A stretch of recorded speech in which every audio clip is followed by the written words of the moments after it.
সুলতানা তাদেরকে শারীরিক তল্লাশিকালে তাদের কাছে 2 লক্ষ করে 4 লক্ষ টাকা পাওয়া যায়। তো প্রাথমিকভাবে তারা এটা স্বীকার করছিল না যে আমরা টাকাটা কিসের, বা একটু আমরা যখন সন্দেহ হয় তখন টাকাটা আমরা চেক করে আমরা প্রাথমিকভাবে বুঝতে পারি যে টাকাটা জাল। তখন তাদেরকে জিজ্ঞেস করলেও তারা এক পর্যায়ে স্বীকার করে।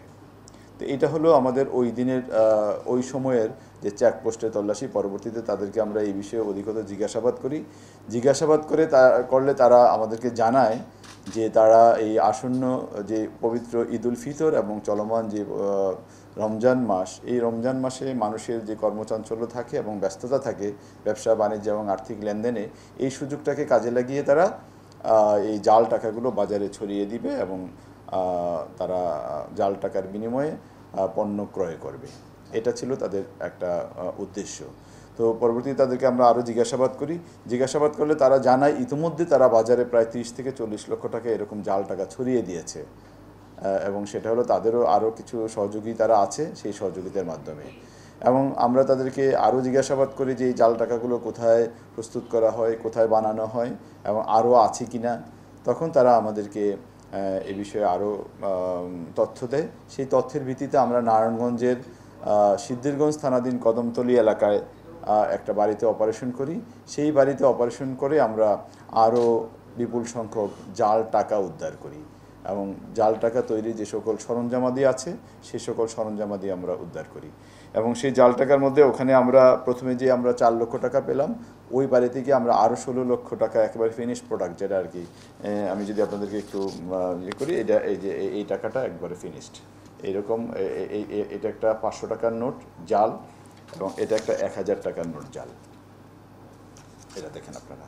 এইরকম আমরা আরও 16 লক্ষ টাকা ওখানে পাই এবং প্রায় আংশিক প্রস্তুতকৃত এইরকম টাকা আমরা তাদের কাছে পাই। এটা হয়তো বা আরেকটু সময় পেলে তারা এটাও প্রিন্ট করে ফেলতো এবং এটা বাজারে ছড়িয়ে দেওয়ার জন্য তারা সব রেডি করছিল। এটা আপনারা দেখতে পাচ্ছেন, একটা কাগজের মধ্যে তারা 4টা 1000 টাকার নোট তারা প্রিন্ট করতে পারে এবং এরকমভাবেই তারা প্রস্তুত করছিল। তো আমরা ওখান থেকে এইরকম আরও 9,60,000 টাকা আমরা উদ্ধার করি, যেটা এইরকম। আর ফিনিশড একবার মানে সম্পূর্ণ প্রস্তুতকৃত আমরা 1000 টাকা এবং 500 টাকা মিলে পাই আরও 16 লক্ষ টাকা। আর 16 লক্ষ এবং এটা হলো 9,60,000 টাকা। এটা হলো আমাদের টাকা। আর আমরা ওখান থেকে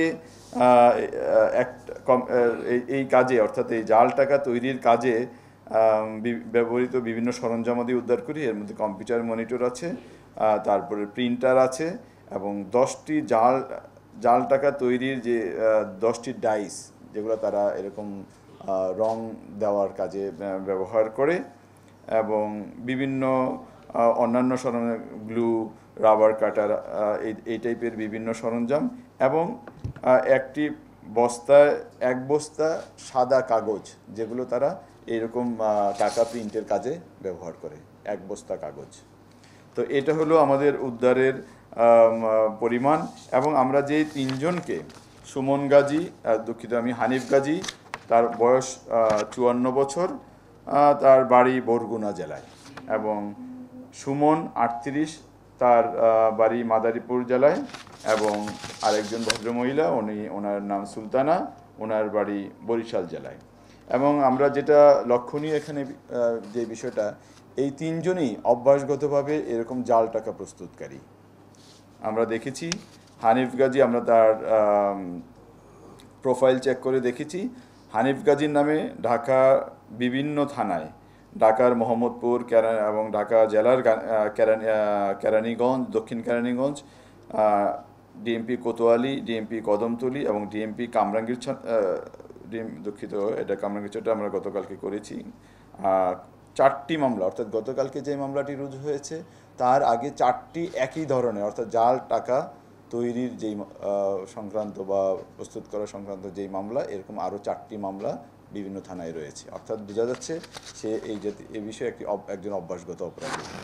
এবং যে সুমন আছে, সুমনের বিরুদ্ধে এরকম এর আগেও কামরাঙ্গীরচর থানায় একটি মামলা, একই ধরনের একটি মামলা, স্পেশাল পাওয়ার অ্যাক্টে মামলা তার নামে রয়েছে। এবং সুলতানা, তার নামেও এর আগে আরও 5টি মামলা রয়েছে বিভিন্ন থানায়। অর্থাৎ আমরা বলতে পারি যে তারা অভ্যাসগতভাবে এই কাজটি করছে এবং ইতিমধ্যে আমাদের এই ঘটনায় কামরাঙ্গীরচর থানায় একটি মামলা রুজু হয়েছে এবং তাদের সাথে আরও কেউ জড়িত আছে কিনা এই বিষয়ে বিস্তারিত জানার জন্য আমরা তাদেরকে হেফাজতে এনে জিজ্ঞাসাবাদ করার প্রস্তুতি নিচ্ছি। ঢালাইয়ের সেরা প্রিমিয়ার সিমেন্ট।